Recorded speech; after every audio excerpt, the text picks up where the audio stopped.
December 19, 1944, north of Bastogne. Deep in the frozen Ardennes, German Panther crews began radioing in reports that made no tactical sense.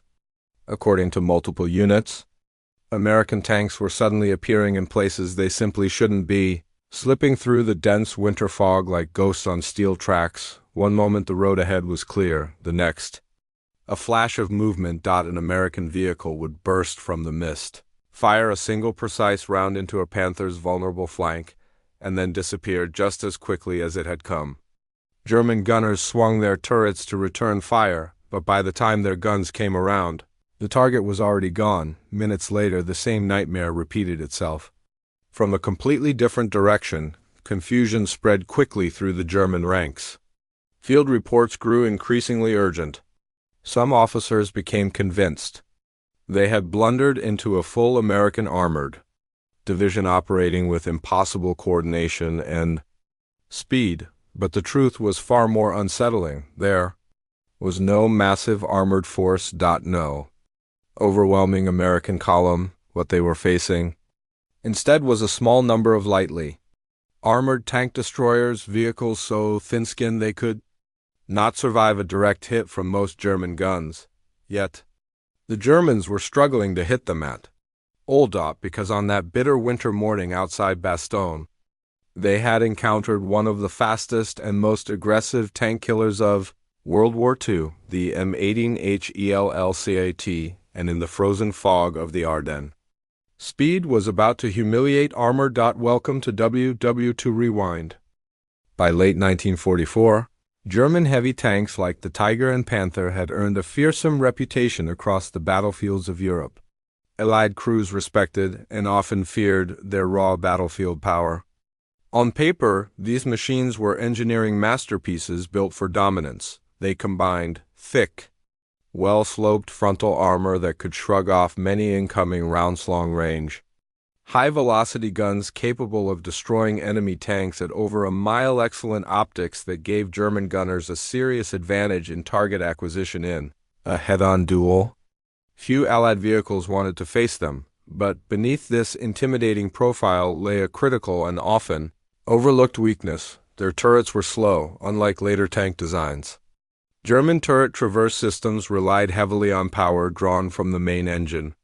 That meant turret speed was directly tied to engine RPM. In real combat, tanks rarely sat at high throttle.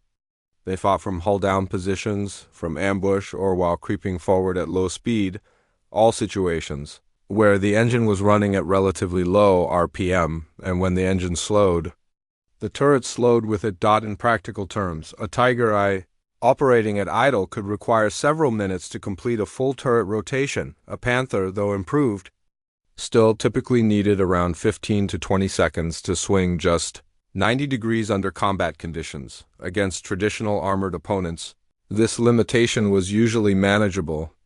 Most tank battles involved relatively predictable engagements where both sides traded fire from prepared positions, but against an enemy built specifically for speed and rapid flanking, it wasn't just a flaw. It was a death sentence. In 1941, as German armored forces rolled across Europe with stunning speed, American planners were scrambling to understand how to stop them. Among the officers studying these early blitzkrieg victories was Lieutenant Colonel Andrew Davis Bruce, commander of the U.S. Army's Tank Destroyer, Tactical and Firing Center. Bruce pored over after-action reports and battlefield accounts. Again and again he saw the same pattern. Allied tanks that tried to stand toe-to-toe with German panzers often lost.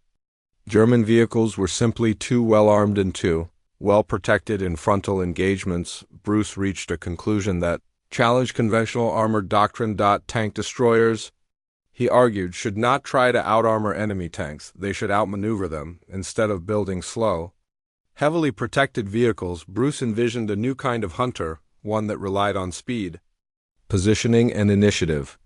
In his view, mobility could compensate for thinner armor if crews used it aggressively and intelligently. His proposed tactics emphasized flank attacks to exploit the weaker side, armor hit and run strikes to avoid, prolonged duels, rapid repositioning to keep the enemy off balance. It was a bold and controversial idea.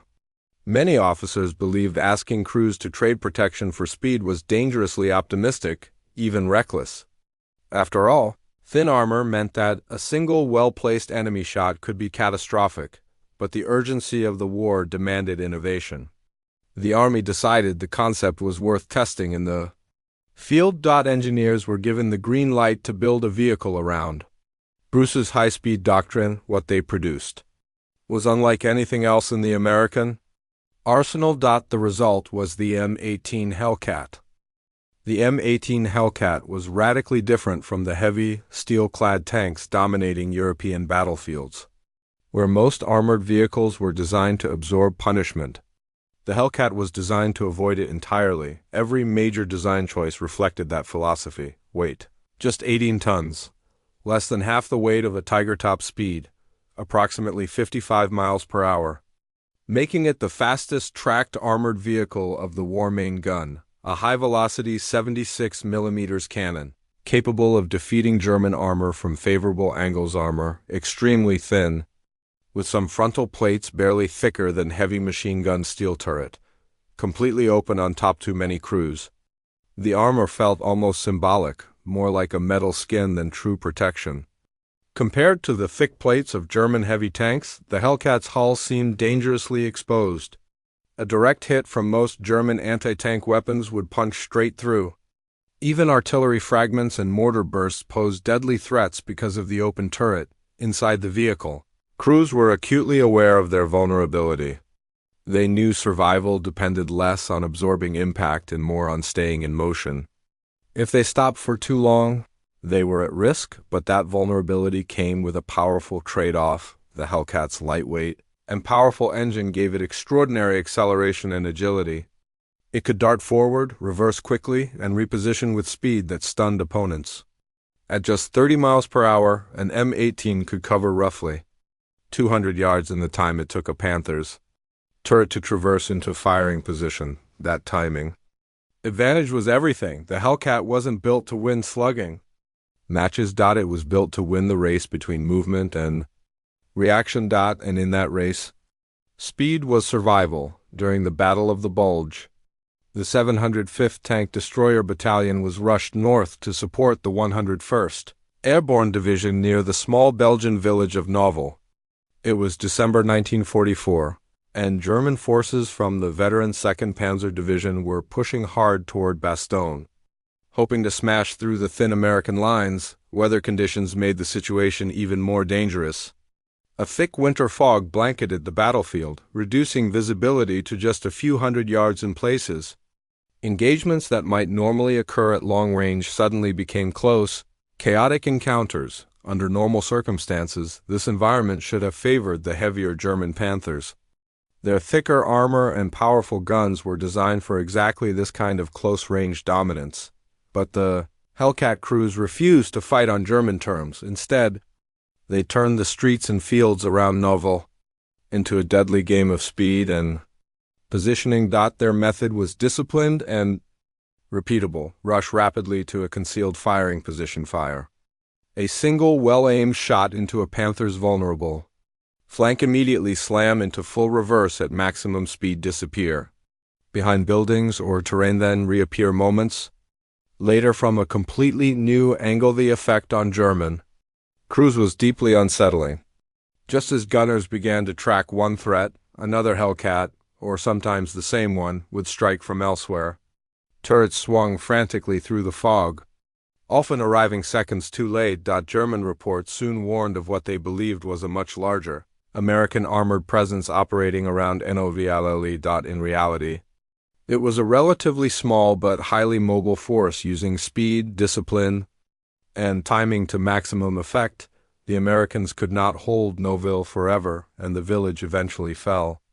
But the Hellcats and their supporting units achieved their real mission. They bought time, and that time helped the defenses of Bastogne solidify a delay that would prove crucial in blunting Germany's last major offensive in the West. In April 1945, during the final weeks of the war in Italy, the 805th Tank Destroyer Battalion demonstrated the Hellcat's strengths in the most dramatic way yet. After months of grinding combat in the Apennine Mountains, Allied forces finally broke through into the wide, open expanse of the Po Valley for the M18 Hellcat. This was ideal terrain. The valley was flat, with long sight lines and few natural obstacles. There were no dense forests, no tight urban choke points, and very little terrain to slow fast-moving vehicles.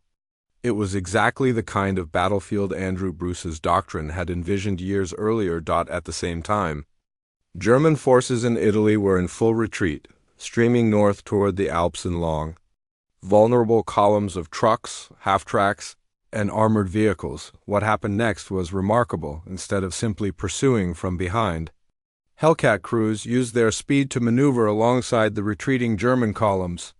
Moving at high speed on parallel roads and open ground, M18 crews unleashed their 76mm guns into the flanks of enemy vehicles, targeting the most vulnerable angles. Then, before German gunners could properly react, the Hellcats surged forward again, already repositioning for the next strike for German crews. The problem was mechanical as much as tactical. Their turret traverse simply couldn't keep up with targets moving this quickly across their field of fire. By the time a gun swung into position, the Hellcat that had fired was often hundreds of yards farther down the column. The geometry of the battlefield now favored speed over armor. By the end of the war, the M18 Hellcat had compiled one of the most impressive kill ratios of any American tank destroyer, proof that under the right conditions, mobility could be every bit as lethal as heavy steel. Not everyone was convinced. Some historians argue that the Hellcat's success came mainly from elite crew-strong, doctrine-favorable situations. They point out that the vehicle was dangerously vulnerable if caught, and they're not entirely wrong, but the Hellcat enabled a style of warfare that heavier vehicles simply couldn't perform. It gave American crews something priceless. Call on initiative. After World War II, U.S. armored doctrine underwent a major transformation. The battlefield lessons of the war were studied intensely, and many planners concluded that maintaining separate tank and tank destroyer forces created unnecessary complexity. The specialized tank destroyer concept that had produced vehicles like the Hellcat gradually fell out of favor. Military thinking began to shift toward a new solution: the main battle tank, a single vehicle designed to combine strong armor, powerful firepower, and improved mobility in one balanced platform. Instead of relying on fast but lightly protected hunters, future designs would aim to survive direct engagements while still retaining tactical flexibility. As a result, the M18 Hellcat was retired relatively quickly after the war, despite its impressive combat record. On paper, it no longer fit the Army's evolving vision of armored warfare, but the Hellcat's legacy did not disappear. Its wartime performance had demonstrated something fundamental: speed, positioning, and initiative could sometimes outweigh raw armor thickness. In the right hands and the right terrain, mobility could create opportunities that heavy protection alone could not. In armored warfare, survivability isn't only about what you can withstand, it's also about what the enemy can't hit. If you enjoyed this deep dive into the M18 Hellcat, make sure to subscribe to WW2 Rewind for more untold armored warfare stories. And tell me in the comments, would you rather command a heavily armored Tiger or a lightning-fast Hellcat? Because in war, sometimes the tank that survives is simply the one that refuses to stay still.